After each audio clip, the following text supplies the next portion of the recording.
जय जय रघुवीर समर्थ. मनाच्या श्लोकांची उजळणी यामध्ये आज आपण श्लोक 130वा पाहणार आहोत. मना अल्पसंकल्प तोही नसावा, सदा सत्यसंकल्प चित्ती वसावा. जनी जल्प विकल्प तोही तजावा, रमाकांत एकांत काळी भजावा. जय जय रघुवीर समर्थ. समर्थ या श्लोकामध्ये काय नसावं आणि चित्तामध्ये काय ठसवावं हे आपल्याला सांगतायत. त्याचबरोबर आपल्या जीवनाच्या उन्नतीकरता, आपल्या जीवनाच्या प्रगतीकरता काही मार्ग आणि काही उपाय ते आपल्याला सुचवत आहेत. काय करावं, कोणत्या पद्धतीनं जीवन व्यतीत करावं याबद्दल सांगताना समर्थ म्हणतात, मना अल्पसंकल्प तोही नसावा. अल्प म्हणजे अपूर्ण. अपूर्ण संकल्प करूच नये, कारण अशा अपूर्ण संकल्पामुळे आपलं कोणतंही काम पूर्ण होत नाही. आपलं हे जे मन आहे ते संकल्प आणि विकल्प या दोन गोष्टीमध्येच व्यस्त असतं. सतत आपलं मन हे करू का ते करू असा संकल्प करीत असतं आणि मग कोणतंच काम आपल्या हातून नीट होत नाही. आणि विकल्प म्हणजे जे मी करणार आहे ते बरोबर आहे की नाही अशी मनामध्ये जी शंका येते आणि त्यामुळे मग ते काम करू का नको असे जे मनामध्ये विचार येतात त्याला म्हणतात विकल्प. आणि या संकल्प विकल्पामुळे काय होतं तर आपल्या मनाची एकाग्रता नष्ट होते. मन स्थिर होतच नाही. म्हणून समर्थ म्हणतात, हे मना, तुझ्या ठिकाणी तू अल्पसंकल्प करूच नको. हे जे अल्पसंकल्प आहेत हे प्रापंचिक अर्थाकरता वापरले गेलेले आहेत. आणि प्रपंच हा जर अपूर्ण आहे तर ते संकल्पसुद्धा जे अपूर्ण आहेत ते पूर्ण होऊच शकणार नाही. आणि अशा अपूर्ण संकल्पामुळे आपल्या चित्ताची स्थिरता जाते. आपलं चित्त अस्थिर होतं. पण आपल्याला आपल्या मनाला स्थिर करता आलं पाहिजे. आपल्या मनाची अवस्था कशी आहे ना, की आपण जर एखादं काम आपल्या हातात घेतलं तर ते काम करताना त्यामध्ये आपलं पूर्णपणे लक्ष नसतंच. कारण ते काम करताना मनामध्ये अनेक दुसरे विचार पण चालू असतात. आणि त्यामुळे काय होतं की आपलं मन त्या कामामध्ये जसं लागायला पाहिजे तसं नीट लागत नाही.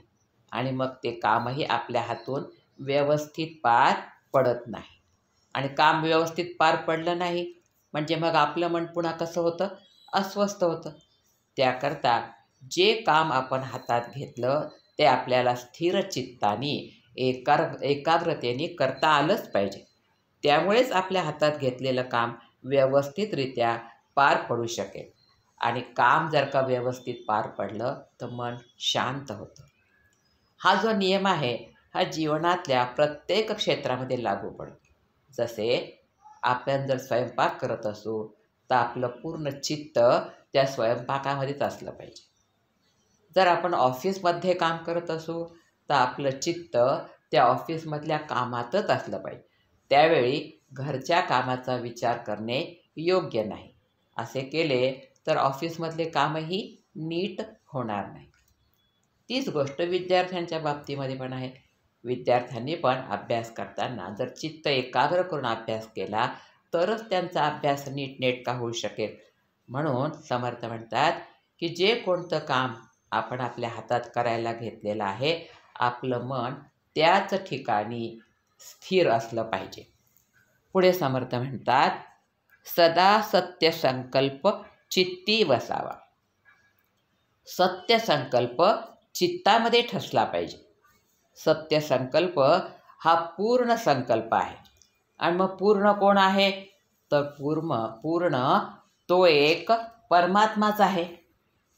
सत्याचा संकल्प हा मनामध्ये अखंड चालू असला पाहिजे. आपण कोणतेही काम करीत असलो तरी आपलं मन हे सत्य संकल्पामध्येच असलं पाहिजे. इतर ठिकाणी आपलं मन जाता कामा नये. मग सत्य कोण आहे? आपण बघितलं, सत्य तो एक परमात्मा आहे.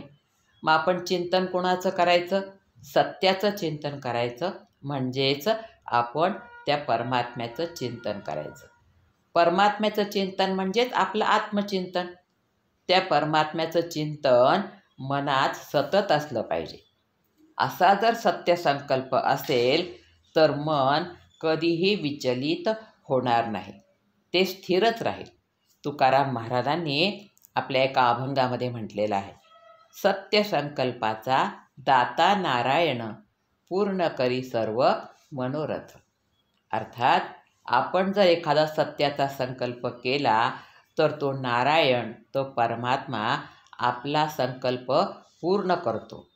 तो आपला संकल्प पूर्ण करण्याकरता आपल्याला सहाय्य करतो, असे तुकाराम महाराज या ठिकाणी म्हणत आहेत. समर्थ पुढे म्हणतात, जनी जल्प विकल्प तोही तजावा. आपल्याला लोकांमध्ये बसून बडबड करायची फार वाईट सवय असते. आणि तीही बडबड कशी? निरर्थक बडबड. कामाशिवाय आणि प्रमाणाशिवाय जे जास्त बोलले जाते त्यालाच म्हणतात बडबड. आपण जर दिवसभरामध्ये स्वतःला तपासून पाहिलं तर आपल्या लक्षात येईल की आपण किती निरर्थक बोलतो.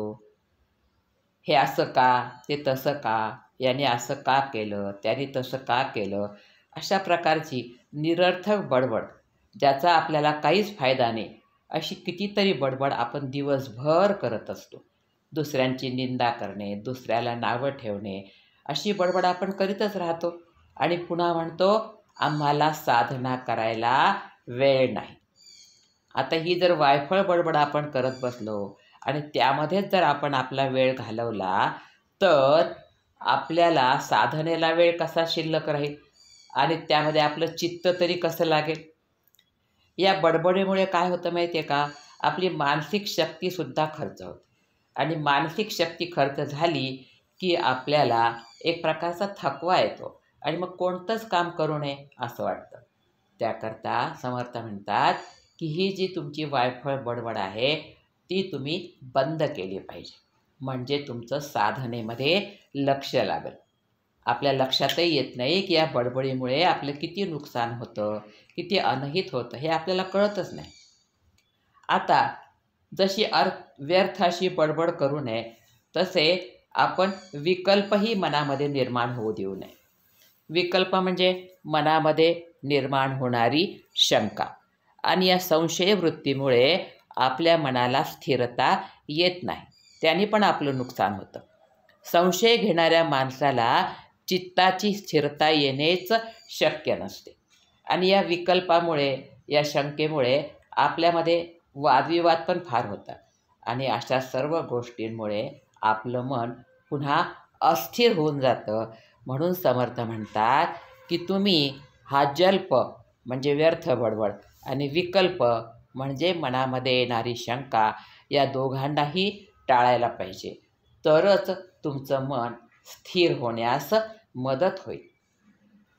आपलं मन जर स्थिर झालं तर आजूबाजूला कितीही गडबड असली, कितीही गोंगाट असला तरी आपलं मन विचलित होणार नाही. त्याकरता काय करावं? तर समर्थ म्हणतात, रमाकांत एकांत काळी भजावा. रमाकांत म्हणजे विष्णू. या विष्णूचं अर्थात परमेश्वराचं आपण एकांतामध्ये चिंतन करावं.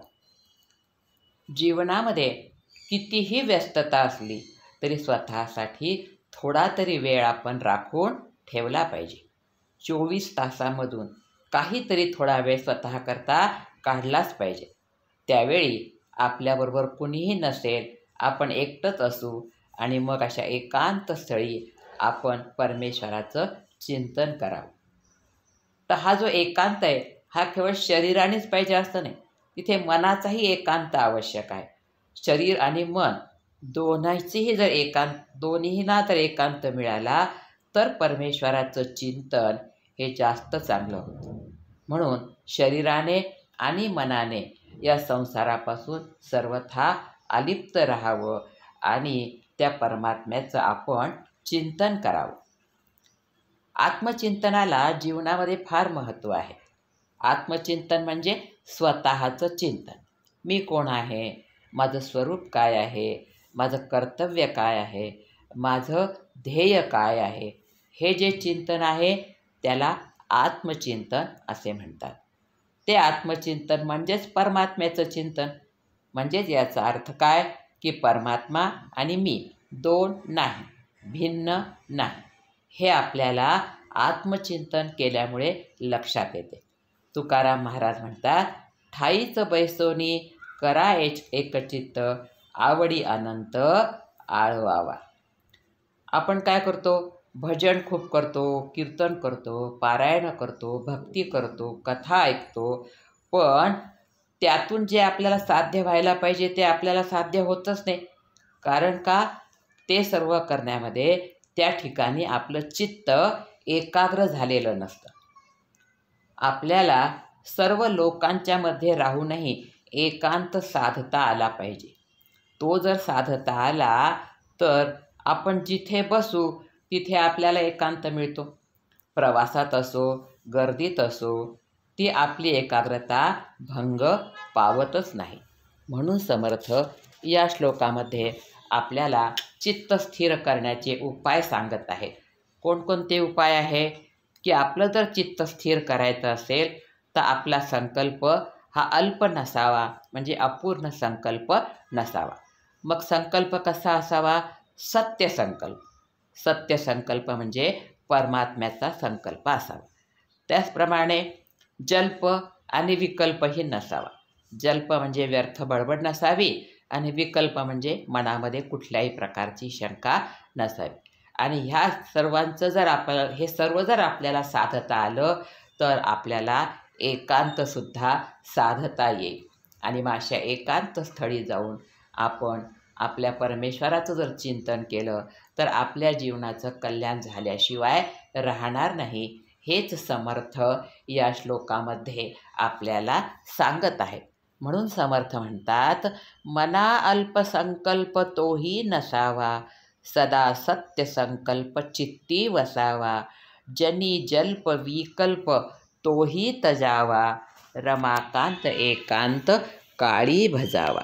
जय जय रघुवीर समर्थ.